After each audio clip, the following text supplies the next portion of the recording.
కానీ నిజంగా ఇవాళ జనగామ ర్యాలీ చూస్తే, జనగామ ర్యాలీలో ప్రజల ఉత్సాహం చూస్తే నాకైతే ఒకటే అనిపించింది.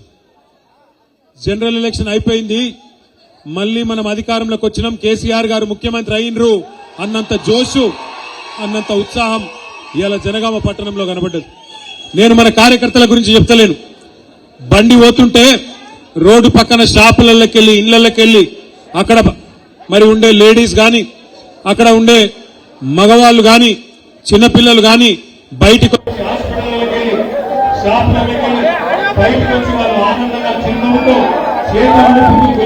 చూసి చప్పట్లు కొడుతుంటే తప్పకుండా నాకు ఒకటే అనిపించింది.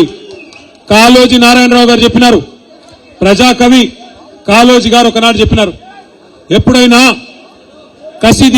కసిదీర కాటేయాలి, కాలం వచ్చేదాకా ఎదురు చూడాలి, కానీ కాలం వచ్చిన తర్వాత మాత్రం కసిదీర కాటేయాలి అని చెప్పిండు కాళోజీ నారాయణరావు గారు. ఇలా ప్రజలు ఎదురు చూస్తున్నారు, ఎప్పుడు ఎన్నికలు వస్తాయి, ఎప్పుడు కారు గుర్తు మీద అభ్యర్థులు వస్తారు, ఎప్పుడు కేసీఆర్ గారు తిరిగి రాష్ట్రానికి బాధ్యత చేపట్టాలి అనే ఒక కసితో ప్రజలు ఎదురు చూస్తా ఉన్నారు.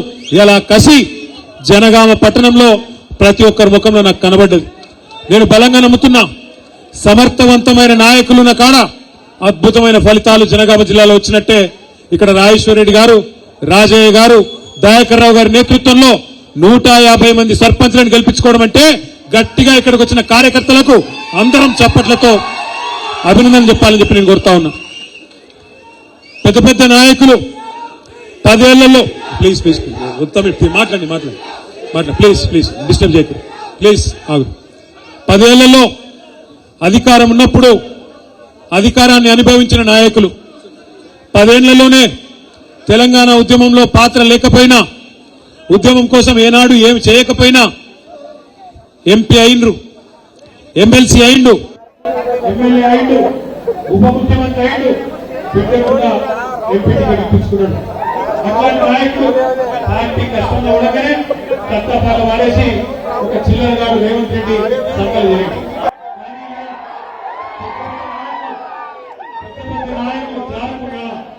పెద్ద నాయకులు బేజారైనా, ఎమ్మెల్యేలు గెలిచిన 10 మంది ఇలా అమ్ముడు పోయినా నిబద్ధతతో పనిచేసిన మా కార్యకర్తలందరికీ నేను శిరస్సు వచ్చి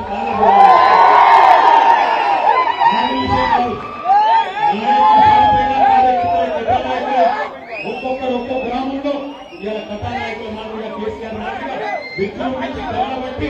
ఏమైనా నీ 6 గ్యారంటీలు, ఏడవైనాయి నీ 420 హామీలు, ఎక్కడ పోయినాయి నువ్వు చెప్పిన మాటలు, ఏడబైనాయి నీ గ్యారంటీ కార్డులు అని చెప్పి కాంగ్రెస్ వాళ్ళ గల్లబట్టి 150 మంది సర్పంచ్లను గెలిపించుకోవడం అంటే ఇది మీ విజయం తప్ప ఇది ఇక్కడ వేదిక మీద కూర్చున్న వాళ్ళ విజయం కాదు. ఏమనుకోవద్దు వేదిక మీద కూర్చున్న వాళ్ళు, ఎందుకంటే నిజంగా కూడా గెలుపు మీది. కేసులు పెడుతుండ్రు.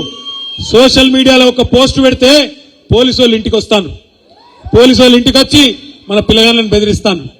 ఒక్కొక్క మాటను సూక్ష్మంగా ఇవాళ దేవులాడి ఎవరిని ఎట్లా ఒత్తాలి, ఎట్లా బెదిరియాలి, ఎట్లా భయపెట్టాలి అని చెప్పి ఒక గూండా రాజ్యం ఇవాళ కాంగ్రెస్ ప్రభుత్వం నడుపుతున్నది. కానీ వాళ్ళు మర్చిపోతున్నారు, ఇది ఓరుగల్లు, మీరు వరంగల్ బిడ్డలు, సాకలి ఐలమ్మ పుట్టిన గడ్డ, ఇది షేక్ బందగి దొడ్డి కొమరయ్య పుట్టిన గడ్డ, సర్వాయి పాపన్న పుట్టిన గడ్డ, ఈ గడ్డ మీద రాణి రుద్రమ్మ పుట్టిన ఈ గడ్డ మీద, సమ్మక్క సారక్క పుట్టిన ఈ గడ్డ మీద ఈ ఉడత ఊపులకు ఎవడు భయపడని చెప్పి ఆ హౌలగాడు రేవంత్ రెడ్డికి మనం యాద్ చేయాల్సిన అవసరం ఉన్నది. నేనేదో కోపం మీద అంటలేను, హౌలగాడు అని ఉత్తగానే అంటలేను, నేను తెలిసే అంటున్నా, కేవలనే అంటున్నా. ఎందుకు హౌలగాడు అంటున్నా అంటే, సరే జర నన్ను మాట్లాడినని దండం పెడతా, జర మీ లొల్లి పని నేర్పి, జర గొంతు పోయింది, సర్దయింది, జ్వరం ఉంది, ఏమనుకోకుర్రి, జర్రా ప్లీజ్. మీరు జనగా వాళ్ళు డిస్టర్బ్ కాకుండా చూడుందా, జనగా ఉండు.